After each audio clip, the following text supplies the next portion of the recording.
Assalamualaikum warahmatullahi wabarakatuh. Perkenalkan, nama saya Aja Sarafinza dengan NPM 22061030 Saya merupakan mahasiswa dengan mata kuliah Gizi dan juga Kesehatan dari kelas 01.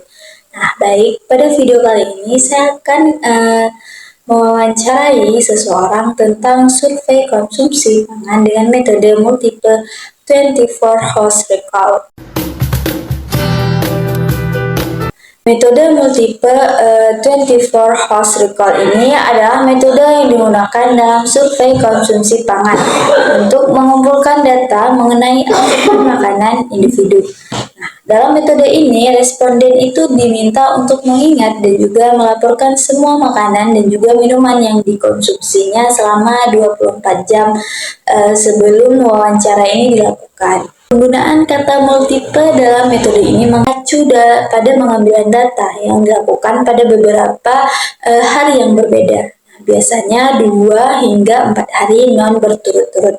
Nah, data yang dikumpulkan periode 24 jam digunakan untuk memberikan gambaran yang lebih lengkap mengenai pola konsumsi pangan individu.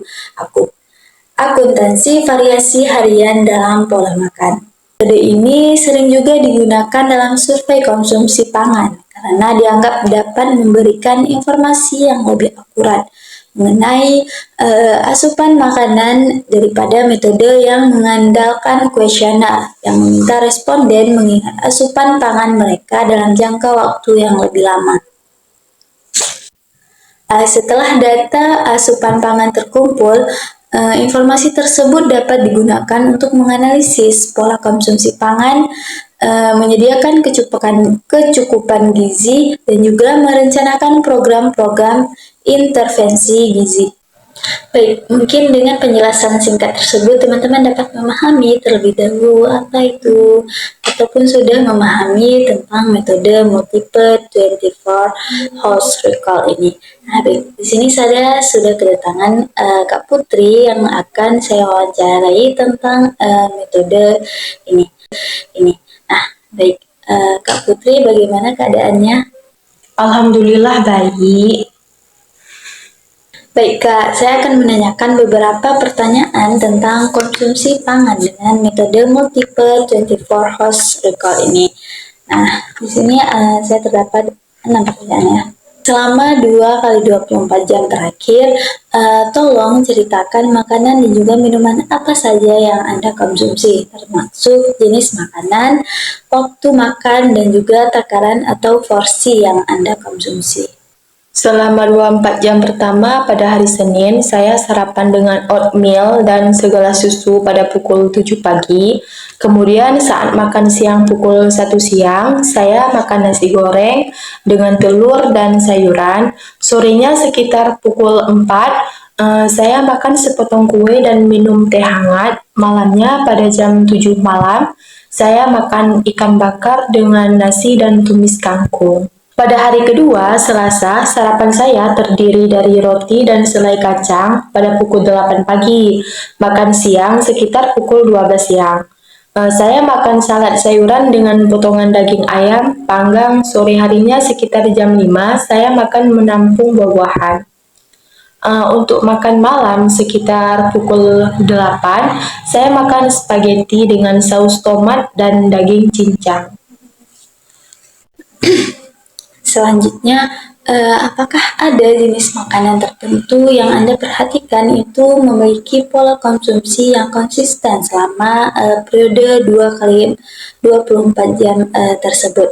Ya, saya menyadari bahwa dalam kedua periode 24 jam tersebut, saya cenderung mengonsumsi makanan tinggi karbohidrat seperti nasi, roti, dan pasta pada setiap waktu makan. Selain itu, saya juga cenderung mengonsumsi buah-buahan pada sore hari sebagai cemilan. Selanjutnya, apakah ada perubahan pola makanan ataupun asupan makanan yang Anda sadari atau antara dua periode 24 jam tersebut? Ya, ada beberapa perubahan pola makan yang saya sadari antara dua periode 24 jam tersebut. Misalnya, pada hari kedua, saya lebih banyak mengonsumsi sayuran dan buah-buahan dibandingkan pada hari pertama. Selain itu, pada hari pertama saya cenderung mengonsumsi cemilan manis seperti kue. Sedangkan pada hari kedua, saya lebih memilih cemilan yang pada hari kedua tuh saya lebih memilih cemilan yang lebih sehat seperti buah-buahan.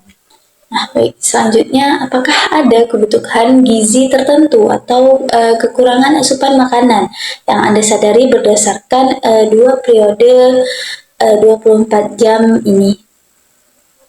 Dapatkah Anda membayangkan apakah makanan ataupun minuman tambahan yang di luar makanan utama yang telah Anda konsumsi selama 2 kali 4 jam terakhir? Sebelumnya, dalam periode 2 kali 24 jam tersebut, saya juga mengonsumsi beberapa cemilan di luar jam makan utama. Misalnya, saya mungkin memakan buah-buahan, kacang-kacangan, atau cemilan sehat lainnya antara waktu makan utama sebagai cemilan ringan. Pada hari kedua, saya juga beberapa kali minum teh atau air putih di luar jam makan untuk menghilangkan rasa haus saya.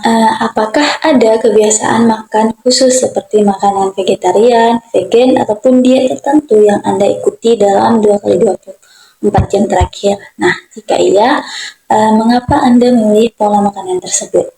Dalam periode 2 kali 24 jam tersebut, saya tidak mengikuti pola makan vegetarian, vegan, atau diet tertentu. Namun secara khusus, saya cenderung memilih untuk mengonsumsi lebih banyak sayuran dan buah-buahan dalam makanan sehari-hari saya. Namun saya cenderung memilih untuk mengonsumsi lebih banyak sayuran dan buah-buahan dalam makanan sehari-hari saya. Saya percaya bahwa konsumsi makanan yang kaya serat dan nutrisi tersebut dapat memberikan manfaat bagi kesehatan saya secara keseluruhan. Meskipun saya tidak mengikuti diet vegetarian atau vegan secara ketat, saya berusaha untuk memasukkan lebih banyak makanan nabati dalam pola makan sehari-hari saya.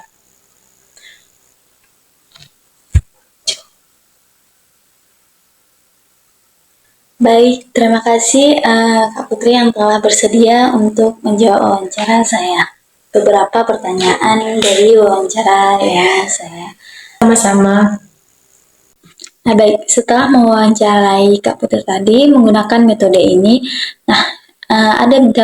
kita mendapat menarik beberapa kesimpulan. Yang pertama itu pola konsumsi pangan. Nah, data yang dikumpulkan ini memberikan gambaran dan juga komprehensif mengenai pola konsumsi makanan individu selama 24 jam yang telah diamati. Nah, serta variasi harian dalam bentuk asupan makanannya. Selanjutnya ada juga detail konsumsinya.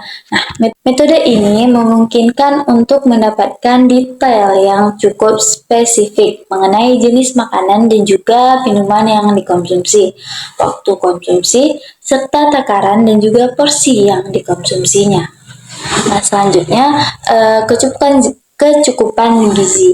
Nah, data yang dikumpulkan ini dapat digunakan untuk memperoleh kecukupan gizi individu. Seperti melihat asupan makro dan juga mikronutrien, serta mengidentifikasi apakah ada kekurangan ataupun kelebihan asupan gizi tertentu.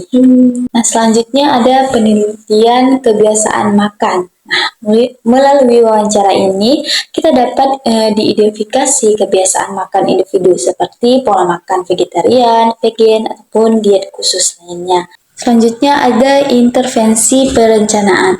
Nah, informasi yang terkumpul ini dapat memberikan dasar dan juga merancang program-program intervensi gizi yang sesuai dengan kebutuhan individu, baik dalam konteks pencegahan maupun penanggulangan masalah gizi. Nah, dan yang terakhir itu ada keterbatasan. Nah, meskipun metode ini memberikan gambaran yang rinci, terdapat keterbatasan yang perlu diperhatikan seperti ketergantungan pada ingatan responden dan juga ketidakmungkinan mendokumentasikan konsumsi makanan yang sangat kecil atau sering gitu.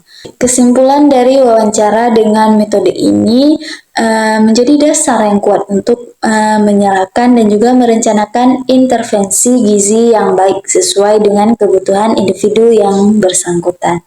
Baik, mungkin cukup sekian video dari saya. Mohon maaf bila ada kesalahan. Saya akhiri. Assalamualaikum warahmatullahi wabarakatuh.